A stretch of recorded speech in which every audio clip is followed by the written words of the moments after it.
반갑습니다. 저는 이번 사연을 보내게 된 30대 초반 여성입니다. 현재는 경기도에서 직장에 다니고 있고요. 사람 사는 거 다 똑같다고.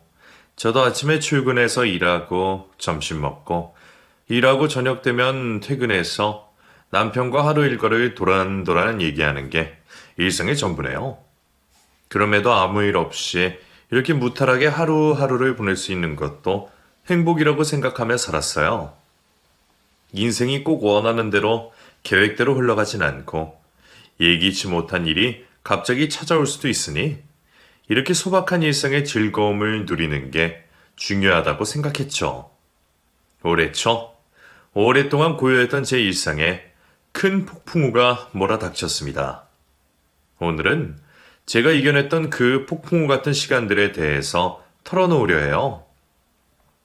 저희 친정엄마는 소위 베스트 프렌드가 있었습니다. 워낙 가까운 사이이신지라 집안 길이도 친하게 지낼 정도로요. 엄마는 어릴 적에 조그만 동네에서 자라셨거든요. 그 동네에 같이 살던 친구분이었는데 그분과 초, 중, 고까지 함께 나왔다고 하셨으니 얼마나 막역한 사이인지 아시겠죠? 엄마는 옛날부터 그 친구분 얘기를 참 많이 하셨어요. 했던 얘기를 까먹고 처음 하는 것처럼 또 하고 또 하셨는데 저도 그 이야기가 재미있어서 듣고 또 듣고 했었죠. 마치 드라마 같았거든요.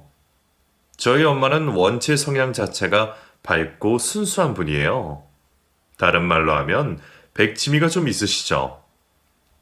좋은 게 좋은 거고 안 좋은 건 무시하는 참으로 단순한 성격이에요.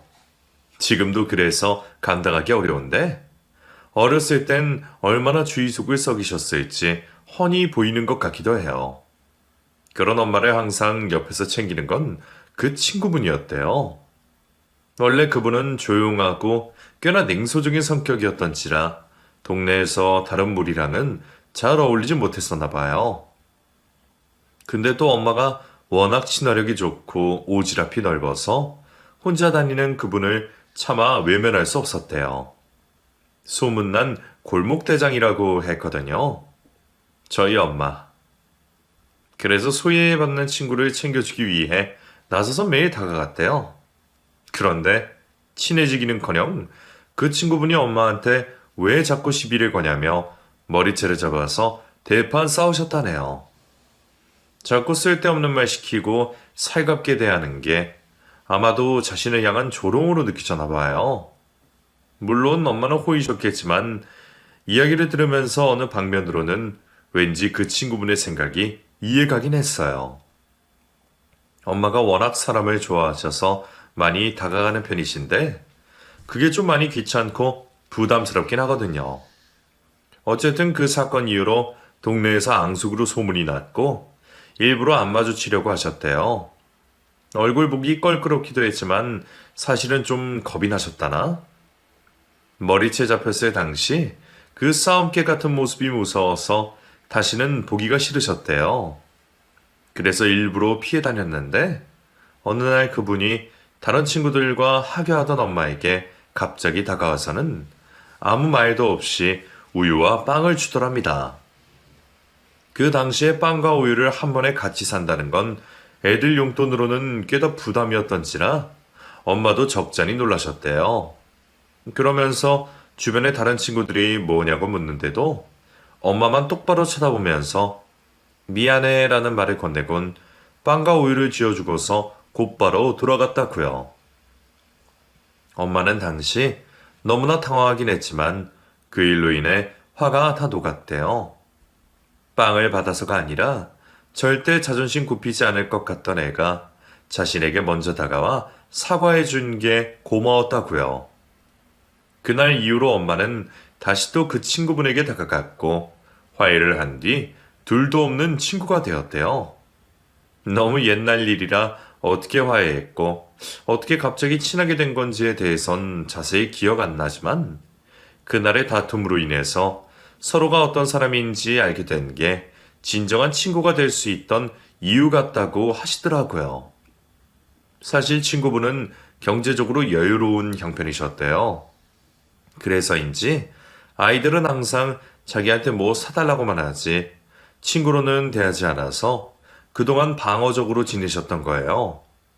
또 저희 엄마는 가난한 집안이셨던지라 더욱 오해했던 거고요. 그런데 엄마에겐 나쁜 의도가 없었고 호의로 자신에게 다가와 준 것을 알게 된 후 너무 미안해 하셨대요. 그렇지만 머리채를 먼저 잡은 입장으로서 나서서 사과할 용기가 없었고요. 하지만 고마움과 미안함이 커지면서 결국 먼저 손을 내미신 거죠. 엄마는 싸운 후에야 친구분의 성격과 성향을 알게 됐으니 그런 선택을 해준 것에 대해서 마음이 열린 거고요. 서로가 서로의 다름을 인정하고 양보해 주었기에 결국 가까워질 수 있던 게 아닐까요? 그렇게 전혀 다른 상극의 엄마와 친구분은 항상 어디를 가든 함께했고 모든 비밀을 공유하면서 가장 가까운 베스트 프렌드가 된 겁니다. 20대가 되고 30대가 돼서 결혼을 하고 애를 낳은 후에도 두 분은 꾸준히 만나오며 변치 않는 우정을 보이셨어요. 저도 물론 이모라고 부르면서 친구분을 많이 따랐고요. 이모는 저랑 같은 나이의 아들이 있었습니다. 흔히 말해 엄친아라고 하죠. 엄마 친구 아들. 우리는 비슷한 또래라 어렸을 때부터 함께 컸어요. 때마다 함께 유원지로 놀러가고 때마다 만나 식사를 하고 휴일이 되면 가끔 서로의 집에서 며칠씩 자고 갈 정도로요. 저와 동갑인 그 아들은 저와 반대로 내성적이고 참 순한 성격이었어요. 남자아이인데도 늘 저를 조폭 마누라라고 부르며 힘없이 끌려다녔거든요. 왜 아시죠? 그 당시 힘 좀 센 여자아이한테는 다 이런 별명으로 불렀잖아요. 저도 엄마 피를 물려받아서 그런지 동네에서 말썽을 꽤나 많이 피웠었어요. 심지어 엄마처럼 밝고 명랑한 성격도 아니었고요. 명랑보다는 뭐랄까, 광기라는 표현이 더 맞았을지도 모르겠네요. 반면에 그 애는 공부도 잘하고 사고하면 안 치니까 저랑 비교가 많이 됐죠. 엄마도 항상 저에게 그의 반만이라도 닮으라고 잔소리하셨거든요. 물론 이모는 제 편을 들어주며 애들은 원래 저처럼 커야 건강한 거라고 해주셨지만요. 아마 그래서 제가 그 애를 일부러 더 괴롭혔던 것 같기도 해요. 걔 잘못은 아닌데 왠지 모르게 얄미웠거든요. 자주 만나 같이 놀면서도 저는 항상 괴롭히는 역할이었고 그 애는 늘 괴롭힘 당하는 역할이었어요. 그럼에도 걔는 울거나 이모한테 이른 적도 없어요. 그냥 늘 실실 웃으면서 하지마라고만 말했죠. 나 때문에 꽈당 넘어지고 이리저리 밀쳐줘도 화 한 번 안 내면서요. 어렸을 땐 그 모습이 참 싫었거든요. 더 얄밉고 더 괴롭히고 싶은 마음이 들 만큼요. 그땐 분명 나를 무시한다고 생각했었어요. 그런데 우리도 엄마와 이모처럼 같은 중학교, 초등학교, 고등학교를 나오고 항상 매 순간 함께 하다 보니 그 애가 어떤 사람인지 알겠더라고요. 좀 우습긴 하지만 그 애는 사실 저를 좋아했던 거였어요. 그 꼬꼬마 시절부터요. 저는 워낙 선머슴에 우악스러워서 그런 감정에 대해선 전혀 몰랐었어요. 게다가 괴롭힘 당하는 입장인데 그런 마음이 들지도 몰랐고요. 그런데 시간이 지나고 자연스럽게 등하교를 같이 하면서 둘도 없는 친구로 지내다 보니 그 애가 모든 면에서 저를 배려해주고 생각해준다는 느낌이 들더라고요.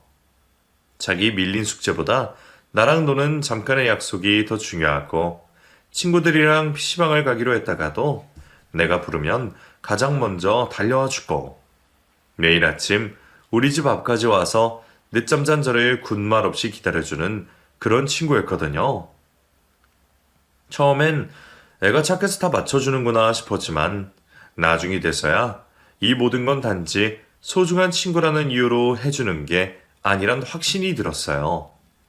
저도 그런 모습이 내심 고맙기도 하고 좋기도 했고요. 싫은 척 했었지만 어느샌가부터 저도 그 애를 좋아했던 것 같아요. 그렇게 생각만 하다가 고등학생 2학년 때 제가 직접 단도직입적으로 물어봤었거든요. 그때가 아마 야자 끝나고 집에 돌아가는 길이었나?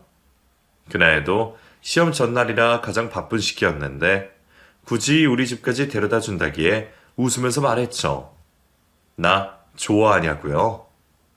워낙 부끄럼 많고 내성적인 애라 놀리고 싶은 마음에 반농담 반진담으로 말한 거였는데 걔가 잠시 생각하더니 그러는 겁니다.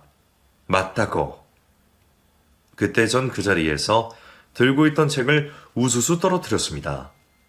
그렇게 곧바로 인정할 줄은 몰랐거든요. 저는 곧장 집으로 가서 엄마한테 바로 얘기했죠. 걔가 절 좋아한다고 믿겨지냐고요.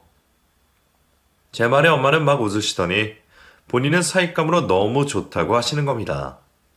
오히려 제가 하자가 많으니까 이모 집에서 저를 받아줄지 모르겠다면서요. 저에게 과분한 아이니까 잘 생각해보라고 덧붙이시면서요. 사실 저도 그 사실을 알기 때문에 자랑식으로 얘기한 건데 막상 엄마가 그렇게 답하니 당시엔 좀 섭섭했거든요. 그런데 시간이 지나고 보니 엄마 말은 무조건 맞는 것 같아요. 그 애가 저에 비해 훨씬 아깝긴 합니다. 어쨌든 우리는 조촐한 고백을 건네고 마음을 알게 된 이후로도 친구로 지냈습니다. 아쉽지만 우리는 너무 어렸고 아직은 공부에 매진할 때였거든요. 그래서 열심히 공부하고 대학에 간 뒤 만나기 시작했어요. 우리가 만난다는 사실에 양가 부모님이 당사자인 저희보다 더 좋아하셨던 것 같아요. 곧바로 결혼이라도 시킬 기세였죠. 사실 저희 엄마는 그렇게 방방 뛰실 걸 아니까 조금만 더 나중에 말할까 했었는데 집 앞에 같이 있던 걸 딱 들킨 바람에 어쩔 수 없었네요. 우리가 연인이 되고 난 이후에도 양쪽 집안은 자주 만났어요. 어찌 보면 좀 민망스러울 수 있는 자리인데도 워낙 옛날부터 만나온 자리라 모임 분위기는 여전히 유쾌하고 즐거웠습니다. 변한 건 남자친구와 제 관계, 그거 하나뿐이었어요. 엄마와 이모는 만나면서 투닥거리면서도 10대 소녀처럼 웃고 떠드셨고, 저와 남자친구도 친한 친구처럼 함께 이야기하고요. 그렇게 우리는 길고 긴 장기 연애를 해왔습니다. 남자친구는 저를 가장 잘 알고 있는 연인이자 친구였어요. 오랫동안 연애를 하면서도 다툼을 하루 이상 넘긴 적이 없었습니다. 우리 사이를 알고 있는 주변 사람들은 항상 왜 결혼 안 하냐고, 언제까지 연애만 할 거냐고 물었어요. 그중엔 저희 엄마도 계셨죠.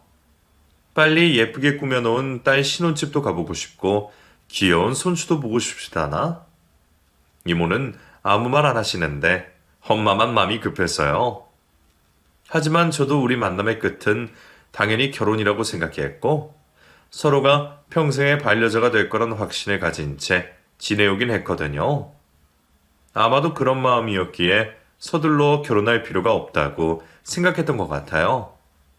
어차피 우린 결혼할 텐데 뭐하러 어린 나이에 경제적 기반도 마련되지 않은 상황에서 무리해서 식을 올리냐고요. 그렇게 말하면 엄마도 이내 하는 수 없이 제 뜻을 받아들여 주셨죠.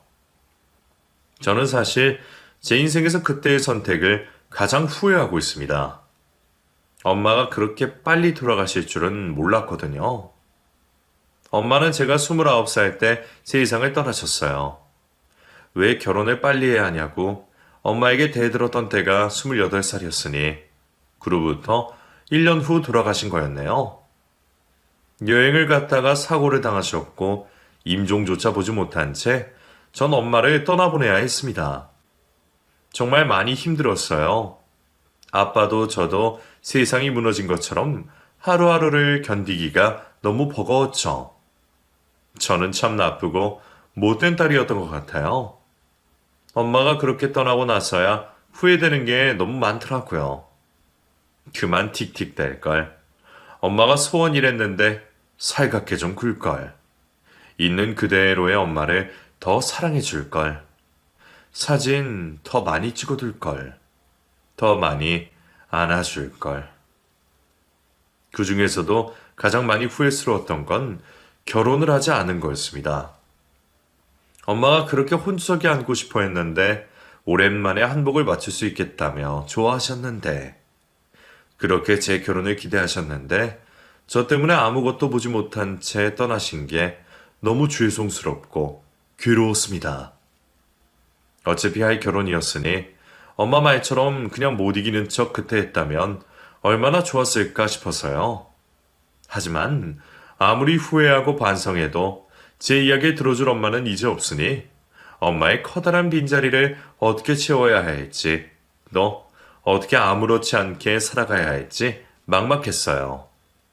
제 목숨보다 엄마를 더 사랑했던 걸 그때 깨달았던 것 같아요. 그냥 저도 이대로 세상에서 사라져버리고 싶다는 생각이 들 정도였거든요. 아빠와 제가 그렇게 많이 힘들어할 때 가장 큰 도움을 준 건 바로 이모와 남자친구였습니다. 아마 저희 가족만큼 이모도 정말 많이 힘들었을 거예요. 엄마 사고 소식을 듣고 가장 먼저 달려와 준 것도 이모였거든요. 엄마를 본 이모는 거의 실신해서 자리에 쓰러지셨어요. 장례식장에서도 거의 아무것도 못하시고 아무 말도 없으신 채 구석 한켠에 그저 가만히 앉아 계셨고요. 그러다 기력이 좀 생길 듯 하면 일어나서 식장 일을 도와주셨어요. 며칠 동안 아무것도 먹질 않는 이모가 걱정돼서 제발 뭐라도 드시라고 하면 그냥 저를 조용히 바라보셨어요. 마치 저를 보면서 엄마를 떠올리려는 것처럼요. 그러면서 제 두 손을 붙잡고 한없이 쓸어내리며 하고픈 말을 삼키고 또 삼키시기만 했습니다. 이모는 아무 말이 없었지만 저는 이미 그 눈빛과 그 침묵으로 이모의 이야기를 들은 것 같았어요. 그게 저에겐 가장 큰 위로였고요. 장례식 내내 저희 가족 옆을 지켜준 이모와 남자친구가 있었기에 저도 다행히 버틸 수 있던 것 같아요. 발인이 끝난 후에도 이모는 자주 우리 집을 찾아와서 반찬이나 먹을 거를 두고 가셨어요. 엄마의 빈자리를 어떻게든 메워주시려는 것 같았죠. 괜찮다고 한사코 거절해도 우리가 남이냐며 거절하면 이모 맘이 더 속상할 거라면서 어떻게든 하나라도 더 챙겨주시려고 했어요. 그런 모습을 보면 감사하기도 하면서 건너 느껴지는 이모의 마음이 너무 슬펐습니다. 엄마를 그리워하는 이모의 마음이 저에게까지 전달되는 것 같았거든요. 엄마가 좋아하던 먹을거리와 반찬을 만들면서 이모도 엄마를 또 추억했겠구나. 아무렇지 않은 척해도 이모도 많이 힘들어하고 있구나 하고요. 매번 집을 찾아올 때마다 이모는 무기력해진 저를 꼭 안아주며 우리 어떻게든 이겨내자. 이모도 마음이 무너질 것 같은데 시은이 널 보면서 버틸게. 시은이 너도 이모 보면서 버텨? 혼자 못 서겠으면 그렇게라도 이겨내면 돼. 이모가 무너지지 않게 네가 좀 도와줄래? 그런 이모를 봐서라도 전 어떻게든 힘을 내보기로 했습니다. 엄마를 잃은 슬픔에만 빠져있는 건 분명 엄마도 원치 않는 일이었을 테고 제가 다시 한번 일어서 주기를 바라는 사람들이 주위에 이렇게나 많이 있다는 걸 깨달았으니까요. 6개월가량은 정말 정상적인 생활이 불가능할 정도로 힘들어했던 저는 그 이후로 어떻게든 마음에 다잡고 지내기 시작했습니다. 그런 제 모습에 이모와 남자친구도 크게 기뻐해주고 응원해 주었고요. 그렇게 우리는 서로를 통해 조금씩 엄마의 빈자리를 채워가고 있었습니다. 1년 뒤 남자친구와 저는 결국 결혼을 하게 됐습니다.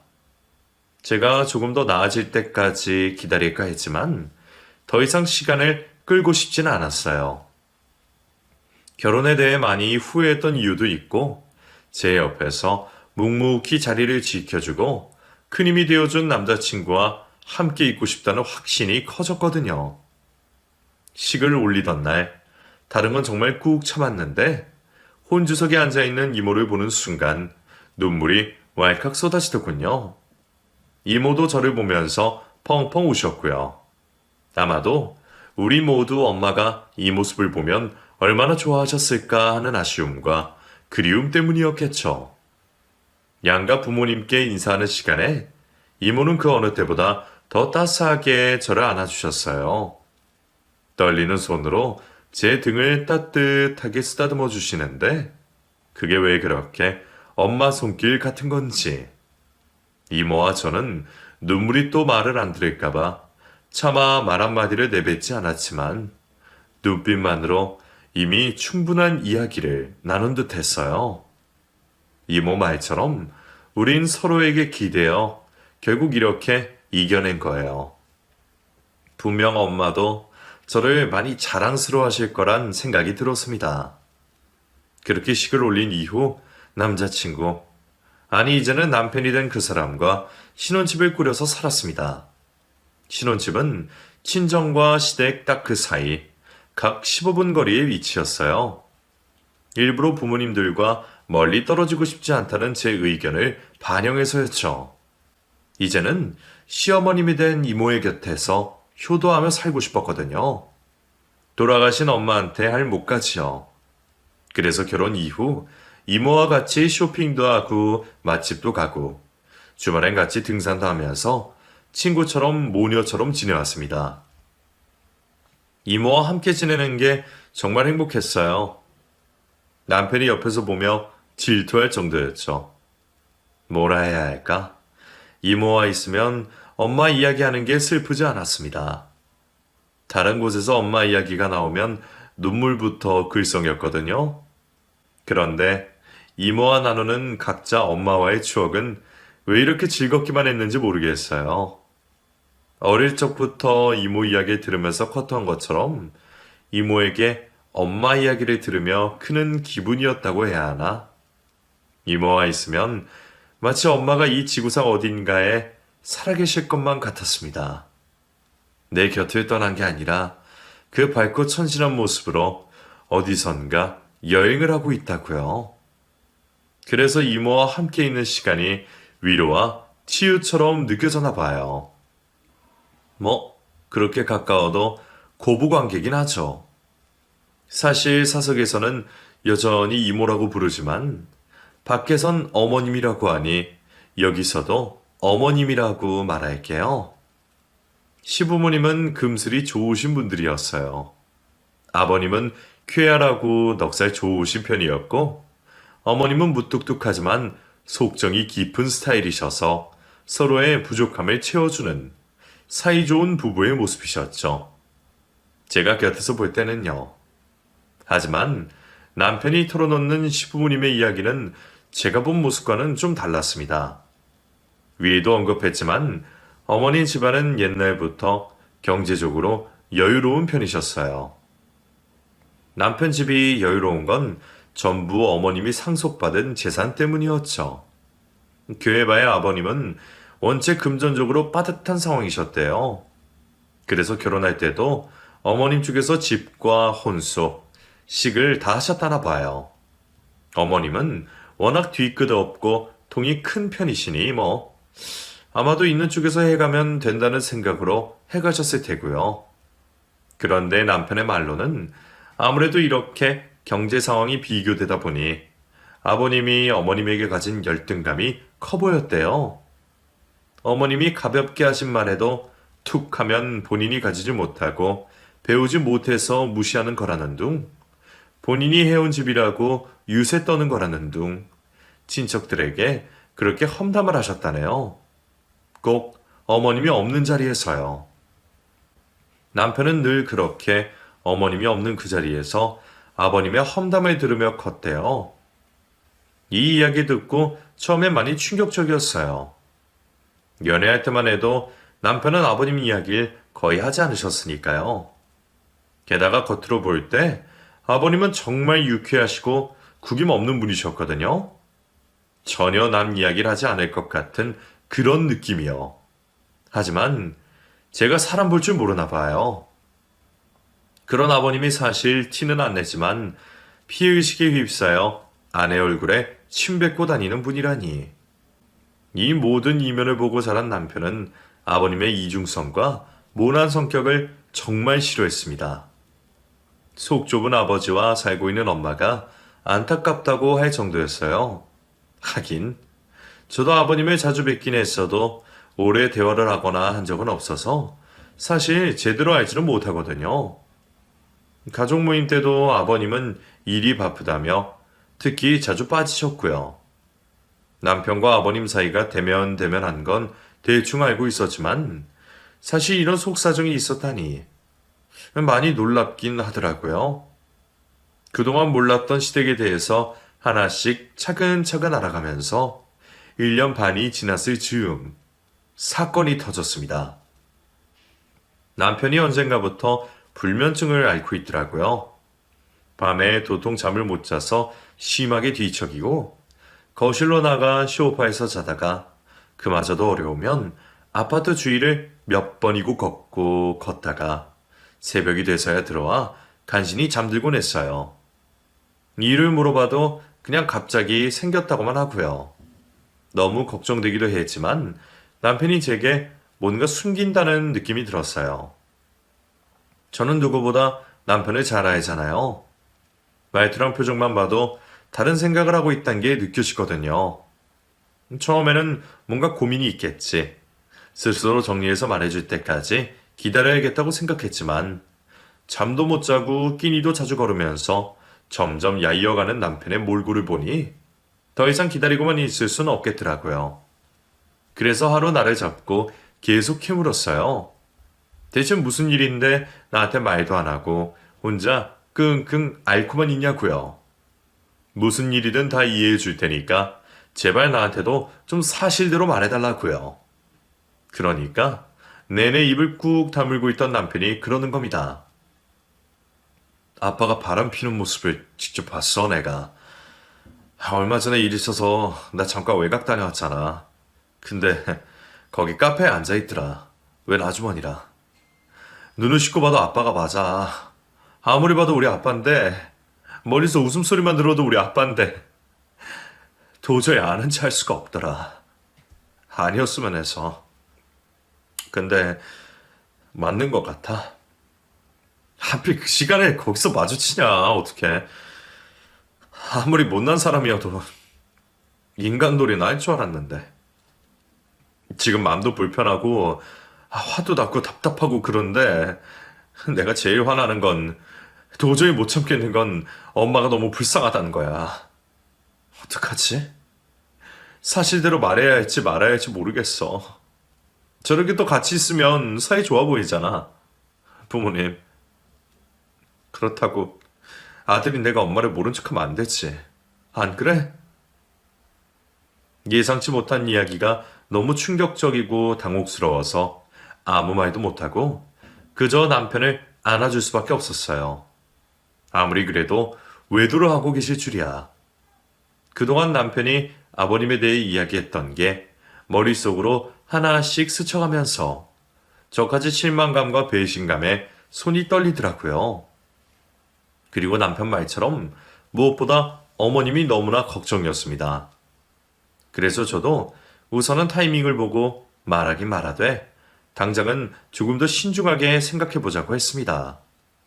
자식과 며느리 입장에서 섣불리 밝혔다간 자칫 어머님이 마음의 상처를 너무 크게 얻을까 걱정이 돼서요. 어쩌면 어머님도 아시고 계실 수도 있다는 경우일 수도 생각이 나더라고요. 어쩌면 어머님이 요즘 점점 말라가시고 혈색이 안 좋아지시는 게 사실을 알게 돼서 그런 건 아닌지 정말 오만 가지 생각이 들었습니다. 하지만 저는 우선 남편의 불면증을 돕기 위해 많은 대화를 나누고 몸에 좋다는 약을 먹이면서 곁에서 물심양면으로 도왔어요. 몸이 나아져야 뭘 결정하고 나서고 할 테니까요. 근심이 덜어져서 그런지 남편의 몸 상태도 나아지기 시작했습니다. 급한 불을 끄고 나니 가장 큰 문제가 눈앞에 있더라고요. 아버님의 외도 사실을 언제 어머님께 말해야 할지 굉장히 고민스러웠습니다. 그렇게 며칠이 지났을까? 아빠가 시댁에 보내라고 과일을 보내주셔서 직접 전해드리러 간 적이 있었어요. 남편과 차를 타고 도착해서 짐을 들고 아파트로 올라가려는데 아파트 동 앞단지에서 어떤 여자가 서성이고 있는 겁니다. 저는 별 생각 없이 가고 있는데 남편이 갑자기 걸음을 멈추더라고요. 왜 안 오냐고 불러도 그 자리 그대로 멈춰서 헛것을 본 것처럼 멍하니 앞만 보고 있는 겁니다. 그래서 왜 그러느냐고 남편이 보는 쪽을 돌아서 살펴보니 그 서성거리던 여자가 있더라고요. 그리고 전 직감적으로 알았습니다. 아버님이 만나는 그 여자라는 걸요. 나이는 40대 후반처럼 보이는 그 여자는 마치 아파트를 구경하듯 이리저리 둘러보았습니다. 그리고 뭔가 재미난 게 생각났다는 듯 피식피식 웃어 보이고요. 저는 남편을 이끌고 아무 일도 없는 것처럼 앞으로 걸어갔어요. 그러자 그 여자가 우리를 뚫어지게 쳐다보더라고요. 남편의 얼굴을 아는 건지 뭔지. 그래서 전 그 앞에 멈춰서서 말했습니다. 뭘 그렇게 뚫어지게 보세요? 저희 아세요? 딱 봐도 여기 주민은 아니신 것 같은데. 아, 죄송해요. 아는 사람을 닮아서. 그럼? 그 여자는 또 기분 나쁜 웃음을 흘리고선 자리를 떠났습니다. 그 여자를 붙잡고 얘기 나눠봐야겠다는 남편을 간신히 말렸어요. 저 여자도 그걸 원해서 여길 찾아온 걸 거라고 철저히 무시해야 한다고요. 그러자 남편이 그러는 겁니다. 사실 저 여자 이 아파트 주위에서 몇 번 마주쳤었어.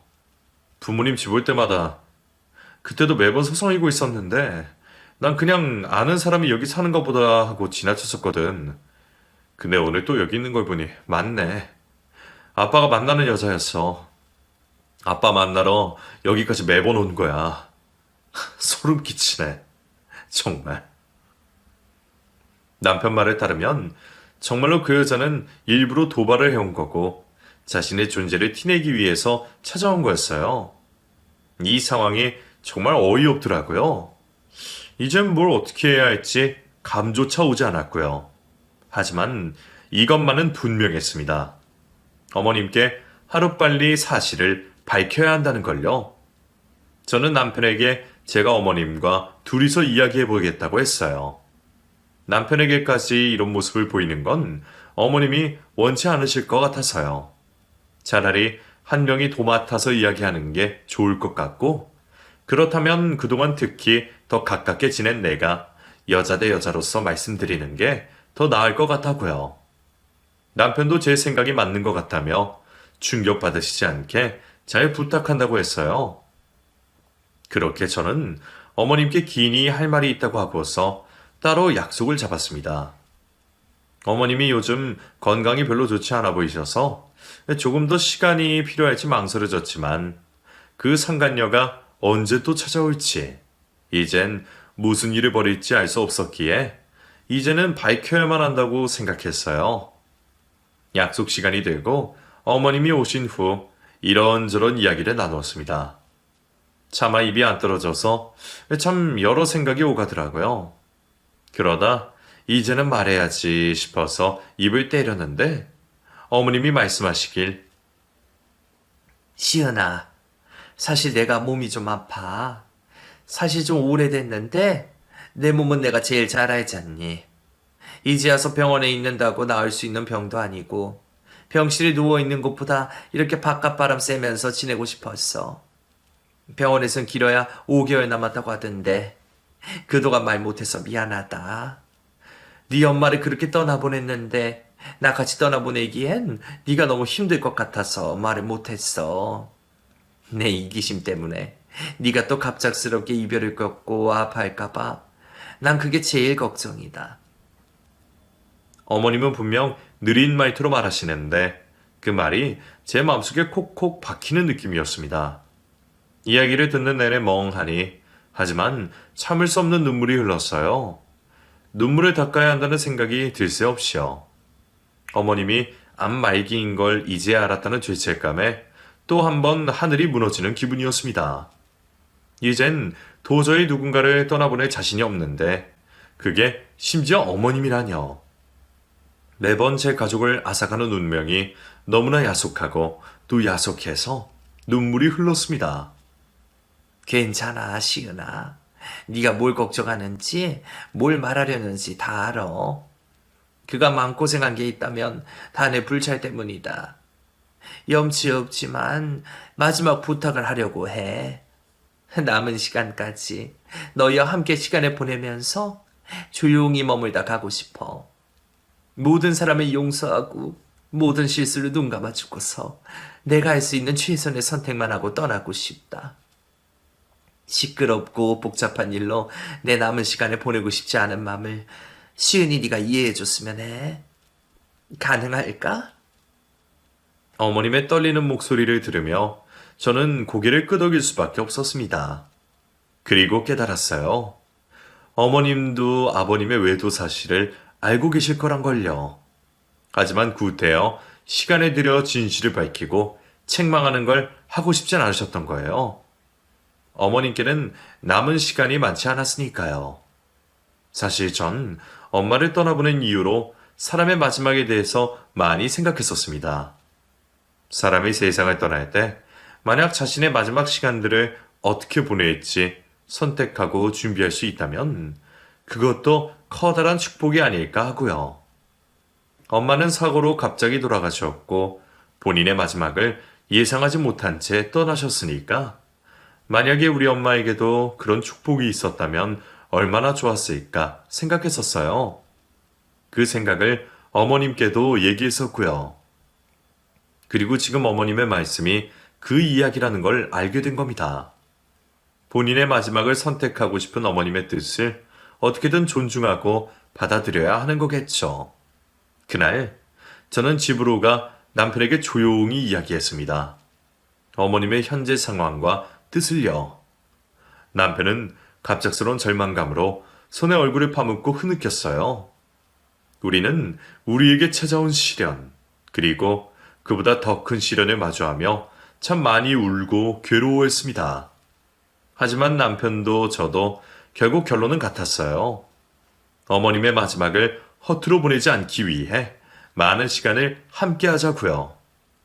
그날 이후로 남편과 저는 어머님을 모시고 곳곳을 누비며 다녔습니다. 좋은 풍경을 하나라도 더 눈에 담기 위해 우리는 매일을 여행처럼 떠났어요. 비록 저희는 껄끄러웠지만 단지 어머님을 위해서 아버님과도 나들이를 몇 번 다녀오긴 했지만 그마저도 일 때문에 바쁘다며 오시지 않은 적이 많았죠. 이젠 될 대로 되라는 건지 어머님에게 남편의 마지막 도리도 하지 않는 모습을 보며 욕이나 하지만 어머님을 보며 꾹 참았네요. 그럼에도 어머님은 저희와 보내는 시간만으로 충분하신지 매일 가보고 싶은 곳을 말씀하시며 즐거워하셨어요. 그 모습을 보는 것만으로 남편과 저는 충분했고요. 하지만 어머님의 건강은 확연히 악화됐고 3개월이 지난 후부터는 거동도 힘들어지셨습니다. 어머님께 이제는 병원에 가자고 비료도 받지만 끝끝내 거절하셨어요. 본인 몸에 그런 장치들이 엮인 게 싫다고 하시면서요. 누가 친구 아니랄까봐. 저희 엄마도 살아생전 똑같은 말씀을 하셨거든요. 그런 징그러운 장치가 몸에 꽂히는 게 싫다고요. 어머님도 같은 말씀을 하시니 참 이 상황에 허망해서 헛웃음이 나오더군요. 그렇게 매일같이 집으로 찾아뵈며 옆에서 간호하던 중 어머님이 갑자기 친척들과 저희 가족 식사 자리를 만들라고 하시는 겁니다. 말씀하신 날짜는 제 생일이기도 했어요. 제 생일도 기념할 겸 오랜만에 친척들이 만나고 싶으신 건가 생각이 들었고 저는 곧바로 다른 가까운 친척분들, 아버님과 남편을 불러서 자리를 마련해 두었습니다. 어머님의 소식을 들은 친척들과 이런저런 이야기를 하다 식사를 거의 끝마칠 무렵 어머님이 갑자기 서류 한 장을 꺼내시는 겁니다. 그러더니 느리지만 또박또박한 말투로 천천히 읽으셨습니다. 이건 내 유언장이에요. 내 명의 앞으로 된 모든 재산을 우리 아들과 며느리 앞으로 상속한다는 내용이고요. 변호사 통해서 작성한 거니까 걱정들은 마시고 다른 의견 가진 분들은 없죠? 당신, 지금 무슨 소리야? 지금 집도 전부 당신 명의로 되어 있는데, 그럼 나는 어떡하라고? 당신 앞으로 된 집 양평에 해둔 거 하나 있잖아요. 거기 쓰면 되지. 그 코딱지만한 짓 말하는 거야? 우리가 부부 사이인데 어떻게 의논 하나 안 할 수 있어? 여보, 다른 사람 아니고 우리 애들한테 주겠다는 거예요. 그리고 이건 당신 돈 하나 안 보탠 내 명의 재산이고 그 집도 안 갖고 싶어요? 아버님은 친척들과 저희 눈치를 보더니 일어나 자리를 박차고 나가셨습니다. 아가, 네 생일 선물로 좀 찜찜하긴 할 테다만 그래도 받아줬으면 좋겠다. 그동안 너희가 나랑 시간을 보내준 것에 대한 감사함의 표시기도 하니까. 남편과 저는 또다시 넘치는 눈물을 간신히 참으며 그렇게 하겠다고 답했습니다. 어머님의 마음이 너무나 크게 느껴져서 벅차면서도 이제 정말 끝이 다가온다는 사실을 실감하기 싫었어요. 내일이 오지 않기를 바랄 수밖에 없었죠. 어머님은 한 달 후 돌아가셨습니다. 예정보다 빠른 시기였고 차마 마음의 준비를 하지 못한 상태였지만 그럼에도 이별을 받아들일 수밖에 없었어요. 슬픔 속에서도 마지막 인사를 할 수 있었던 것에 그나마 행운이라고 생각하면서요. 어머님과 나눈 마지막 인사는 여기 담지 않을게요. 그렇게 저는 엄마의 장례식 이후로 조금 더 익숙해진 식장에서 일을 도우며 자리를 지켰습니다. 정신없이 3일이 지나고 발인을 끝마친 뒤 저는 일상 속에서 어머님을 천천히 마음속에 간직하고 있었어요. 그렇게 사흘이 흘렀을까? 아버님에게 급히 전화가 온 겁니다. 당장 집으로 와서 남편 좀 말리라고요. 곧바로 어머님 댁으로 가보니 글쎄 그 상간녀가 떡하니 소파에 앉아있는 거예요. 남편은 그 모습을 보며 당장 나가라고 고래고래 소리를 지르고 아버님은 그런 남편을 말리고 있더라고요. 그야말로 아수라장이었습니다. 당신이 인간이야? 엄마 떠난 지 고작 3일 됐는데 바람피던 저 싸구려 여자를 이 집에 들여? 그래, 이걸 바라고 있던 거지? 그 정도로 쓰레기 같은 인간이었지, 당신? 그 여자는 흥분해서 날뛰는 남편을 보는 둥 마는 둥 하더니 저를 보고 그러더군요. 며느리인가 그쪽이? 어서 데리고 가 좀. 시끄러워 죽겠네. 여기서 뭐 하시는 거예요 지금? 어머, 인사 안 해? 내가 이제 시엠이잖아. 상황 보면 몰라? 안 그래도 너희랑 이 집 여자 때문에 그동안 내가 얼마나 고생한지 알아? 눈치 보여서 근처도 못 오고 돈도 편하게 못 쓰고 내가 똑같이 대갚아 줄게 이제. 저는 더 이상 방법이 없다는 걸 알고 경찰서에 신고했습니다. 신고하는 모습을 보며 그 여자는 제가 남편 때문에 부른 건 줄 아는지 잘했다고 하더군요. 참 어이가 없어서 웃음이 나더라고요. 저는 당장 차에 가서 어머님의 유언장을 가져와 그 여자 앞에 펼쳐보였습니다. 그래도 아내 이름 호랍이 되셨으니 며칠간은 조용히 내버려 두려고 했는데 기어코 바퀴벌레끼리 붙어먹었으니 내쫓아야겠네요. 보이죠? 이 집 이제 저희 명의예요. 그쪽 재산은 하나도 없고요. 그 여자는 유언장을 보며 얼굴이 파랗게 질리더니 아버님께 이게 사실이냐 묻더군요. 아버님은 사실을 말하지 않았는지 아무 말도 안 하셨고요. 속았단 걸 알았는지 그 여자는 길길이 날뛰기 시작했고 이어서 경찰이 왔습니다. 경찰에게 연행되던 그 여자는 갑자기 졸도를 했고 곧바로 병원으로 실려갔고요. 그날의 일은 정말 상상하기도 하기 싫습니다. 다만 어머님의 집을 지킬 수 있었다는 것이 정말 다행이었어요. 아니면 어머님이 이 모든 상황을 예측하시고서 저희에게 책임을 주시고 떠나신 걸 수도 있겠네요. 아버님은 양평으로 혼자 떠나셨는데 아예 연락이 끊겼고요. 그 상간녀는 뇌출혈로 쓰러졌고 건네 전해 들은 말로는 병상에 누워있다가 몇 달 후에 세상을 떠났다 하더라고요. 죄를 지은 사람이지만 사람의 운명이 참 우습고 허무해서 한동안은 씁쓸한 기분을 떨칠 수가 없었네요.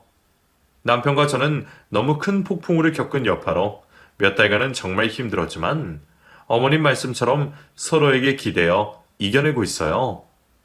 이 바람과 시련이 지나고 나면 저희에게도 분명 해가 찾아올 날이 있겠죠? 분명 저 하늘에서 엄마와 어머님이 행복하게 지내실 거라 믿습니다. 언젠가 다시 만난다면 그 두 손을 꼭 붙잡고서 구름 끝까지 천천히 걷고만 싶네요. 그것만으로 충분할 것 같아요. 그럼 지금까지 제 사연을 읽어주셔서 감사합니다. 여러분에게도 해가 찾아오길 바라며 글 마무리할게요.